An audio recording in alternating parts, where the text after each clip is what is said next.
I'm Jonas from SceneWorld. We're still at Gamescom 2022, and now we're here with a 2D text adventure called I Doesn't Exist, and I'm here with... I'm Lou, I'm the lead artist. I'm Al, I'm the lead coder. And they're going to tell you a bit about their game. So first off, as I've already said, it's a 2D text adventure. So would you mind to give us a little insight into the setting of the game? Ooh, the setting. Well, the setting is pretty abstract and it's not really that important. It's like you're in the forest, everything's nice, but there's weird objects in there that you don't like. There's a shower, there's a huge clock.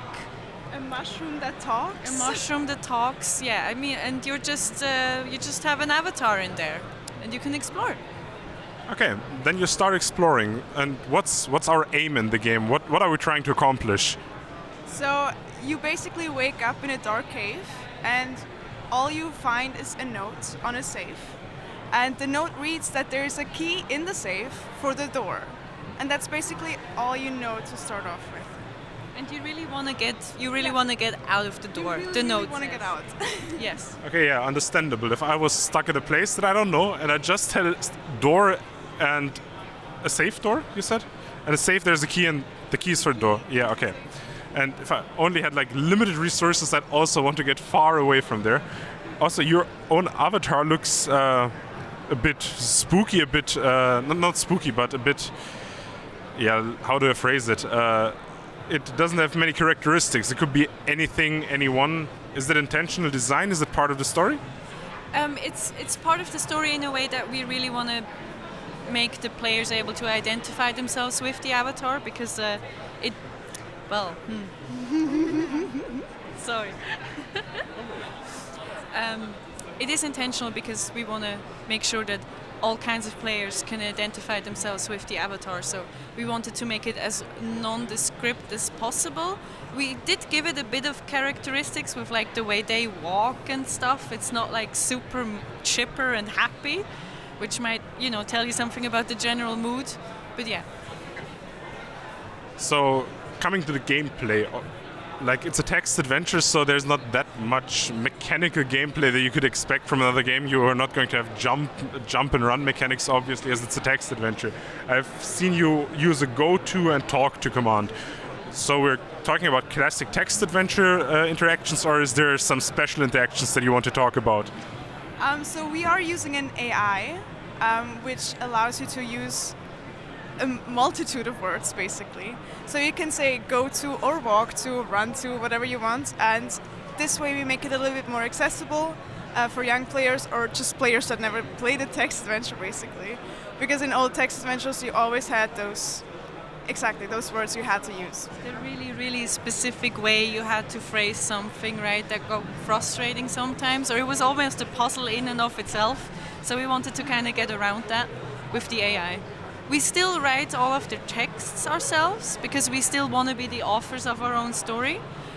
But the AI, we use the AI as a tool to help us make the experience like really smooth and not frustrating, hopefully. Yeah, that's very cool. I didn't know about that before, and I'm actually impressed because I was thinking about like small innovation, like having new commands that do stuff that you've never seen in text adventures, but that's amazing. Performance-wise, you should still be runnable on most machines as it's a text adventure. So, well, there is a bit of there is something to it because there's the possibility to run the game offline or online, probably in the future.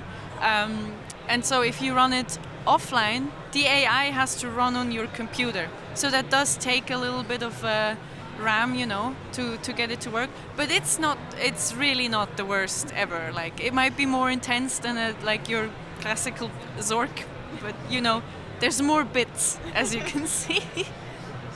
Yeah. okay. So we're talking performance-wise, like a normal laptop, or okay, perfect. Absolutely.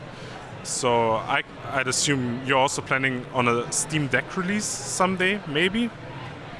Honestly, I have to say that I'm super not knowledgeable about the whole Steam Deck situation, how that works. It will run, the demo already runs on PC, Mac and Linux.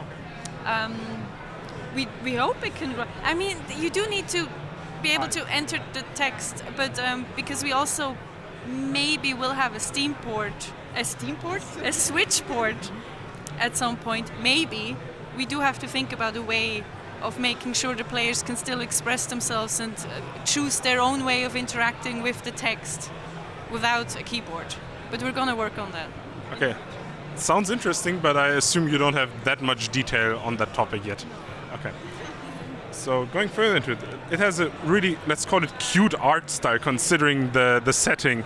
Like there's those shiny goldenish colors, you have falling leaves. I think it's setting in the fall, obviously, if there's falling leaves. Do you want to go a bit in depth on the art style that you've created? So we use only, was it 8 colors? 8 plus 1. 8 plus 1. You can see that there's some blue colors every now and then, just to show the player what they can interact with. But we kind of wanted to get that retro feel too with the 8-bit and everything, but still make it modern with the like high detailed pixel art. And we also wanted to make it feel cozy. You know, you maybe almost want to stay there, but your goal is to get out. So it's kind of a, you know. Maybe I'll get out, maybe not. It sounds like my bed in the morning. Is the game already released? Do you have a planned release date? Coming to that topic? As mentioned before, like the demo is already out on Steam and itch.io for free, which is also the demo that we're showcasing here. It's just like the first act of the narrative, so to speak. It's not going to be an episodic release or anything, but we just, in narrative terms, it's like the first act. And that you can play for free on Steam right now, PC, Mac, Linux. Release date for the full game we can't say precisely yet because our publisher has not set a specific date yet, but it will be sometime next year. Okay, perfect. Thank you very much. Is there anything else you want to tell the audience? Do some promotional work? I do have to say that our publisher is DreadXP, actually, I should mention that.